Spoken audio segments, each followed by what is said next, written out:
Good morning students. अब हम health education का chapter number 7 fundamental principles of microbiology के अंदर एक टॉपिक पढ़ रहे हैं, isolation of bacteria. Isolation of bacteria के अंदर rational laboratory investigation along with detailed case history and careful physical examination help the doctor to arrive at a proper diagnosis of various infectious diseases। अब जो हम अपने test वगैरह करवाते हैं उसमें, ठीक है, तो उसमें हम क्या करते हैं कि जो प्रॉपर एक इन्वेस्टिगेशन की जाती है, प्रॉपर टेस्ट होते हैं जिसमें कि डॉक्टर जो है वो प्रॉपरली एग्जामिन कर सकते हैं और उस प्रॉपर डायग्नोसिस करके इन्फेक्टियस डिजीज की, जब डिजीज हमें प्रॉपरली पता होगी तो हम उसको प्रॉपरली डायग्नोस करके उसके बाद उसकी ट्रीटमेंट हम प्रॉपरली कर सकते हैं। The proper treatment, route of administration, doses, selection of antibacterial agents and duration of therapy totally depends upon the type and nature of causating organism। तो ट्रीटमेंट हम करेंगे, रूट ऑफ एडमिनिस्ट्रेशन हम देंगे, उसको डोजेस कितनी देनी है, एंटीबैक्टीरियल एजेंट कौन से देंगे, ड्यूरेशन ऑफ थेरेपी कितनी होगी, वो हमें तभी पता लगेगा जब हमें टाइप और nature of the positive organism पता होगा। हमें पता होगा कि कौन सा पॉजिटिव ऑर्गेनिज्म से वो डिजीज पकड़ हुई है।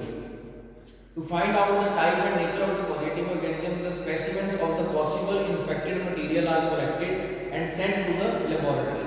In most cases, the specimens collected are blood, mixed in urine, stool, pus, sputum, swabs, cerebrospinal fluid, peritoneal fluid, and various aspiration material. जब भी हम कोई अपना टेस्ट वगैरह करवाते हैं कुछ भी, तो सैंपल के लिए क्या कलेक्ट किया जाता है, या ब्लड किया जाता है, मिक्स्ड इन यूरिन किया जाता है, स्टूल, पस, ठीक है, sputum, swabs, like this। Specimen should be collected before starting any antimicrobial treatment। किसी भी antimicrobial treatment से पहले specimen को जो है collect करना पड़ेगा। It should not be contaminated either during collection or during transport। और वो contaminate नहीं होना चाहिए। मेन आपको चीज क्या ध्यान में रखनी है, जो भी हमें सैंपल वगैरह लिए तो वो contaminated नहीं होना चाहिए। It should be sent as quickly as possible। उसको जल्दी से जल्दी हो सके उतना जल्दी उसको भेजना है। The specimen should be collected from the site most likely to be infected by the microorganisms। उसके बाद हमारे पास है method of isolating pure culture। Method of isolating pure culture।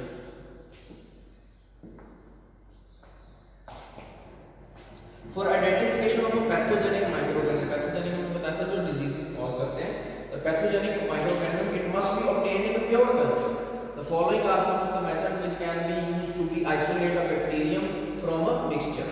तो सबसे पहले हमारे पास spring plate.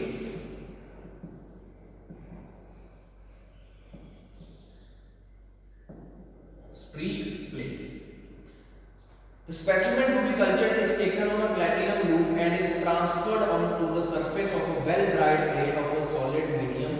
The inoculum is then distributed thinly over the plate by streaking the loop in a series of parallel lines। The loop should be flamed and cooked between each set of the streaks। The streaks enables the individual cells to get apart sufficiently from each other। Thus, the well-separated individual colonies of bacteria can be obtained। Each isolated colony would be generation of the single cell। ठीक है, second है हमारे पास core plate.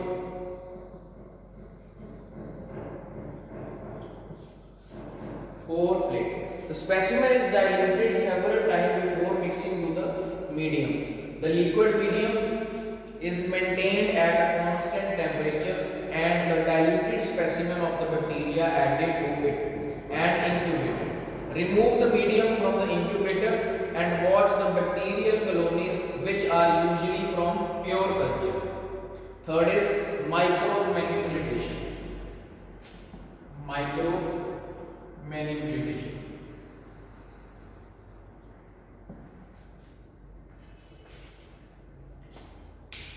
Provided the species different morphologically, a micromanipulator can be used to remove single organism from a suspension on a slide।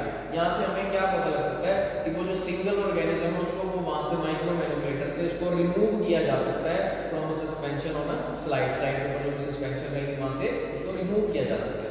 Fourth होता है आपके पास selective media.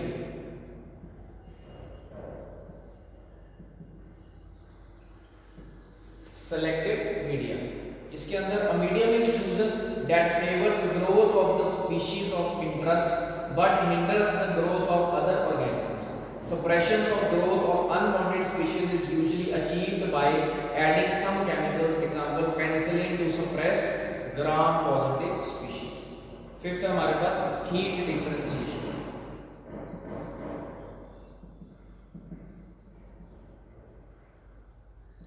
Heat differentiation.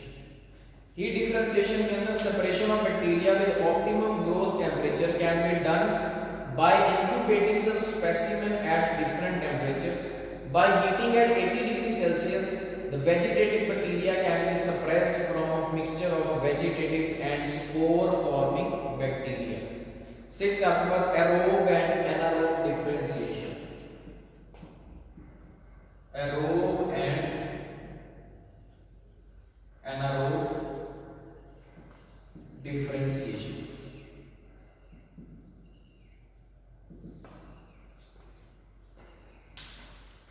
Obligate aerobes and anaerobes can be separated by incubating the specimen in aerobic and anaerobic conditions. ये conditions के ऊपर depend करेगा। यहाँ पे ये जो aerobes और anaerobes है ये separated हो जाएंगे by incubating the specimen in aerobic और anaerobic conditions. Seventh आपके पास motility.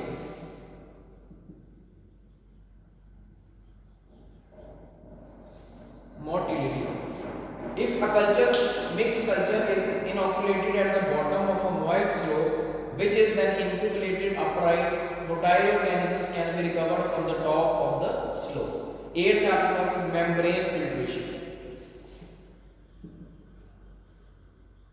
Membrane filtration.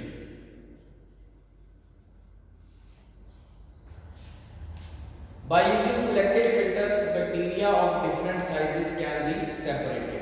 अब उसके बाद हमारे पास आता है आइडेंटिफिकेशन ऑफ बैक्टीरिया। बैक्टीरिया को आइडेंटिफाई हम कैसे कर सकते हैं? ये तो method of isolating pure culture.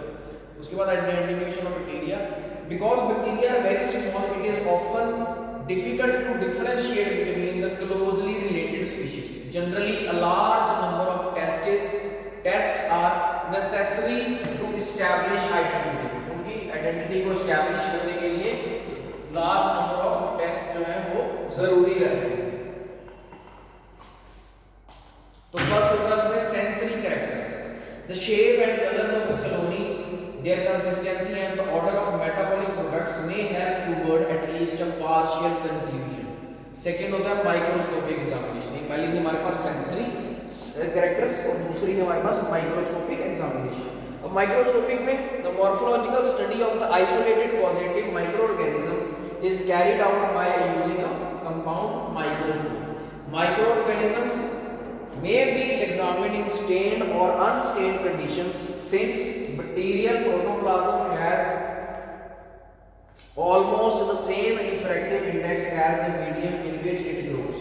Therefore, the microorganisms do not show much structural details, so they are stained prior to their microorganisms.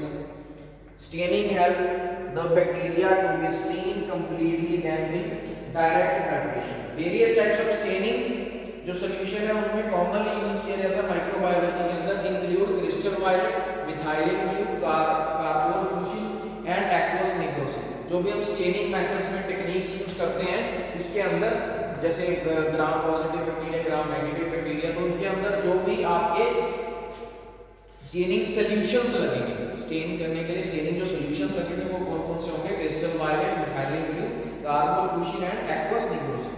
The use of phase contrast illumination avoids the artifacts introduced by using stains. Very delicate bacteria such as Syphilis spirocate are more easily seen under dark illumination. और उसके बाद हम आते हैं हमारे पास की preparation of smear और film. वो कैसे रेडी करते हैं? प्रिपरेशन ऑफ स्मेयर, उसके अंदर हम क्या करते हैं? The preparation of film is the first step in staining procedure. Staining procedure के अंदर ये फर्स्ट स्टेप रहता है जो हमें फिल्म तैयार करनी है। Film is usually prepared on 3x1 glass slide और sometimes on a cover slip. कई बार हम कवर स्लिप के ऊपर भी करते हैं, लेकिन जनरली हम 3x1 की ग्लास स्लाइड के ऊपर करते हैं। Loop of fluid specimen is taken and spread as thin film on a slide. एक लूप फुल हम फ्लूइड स्पेसिमेन लेते हैं जो कि हम स्प्रेड कर देते हैं थिन फिल्म के ऊपर स्लाइड करते हैं।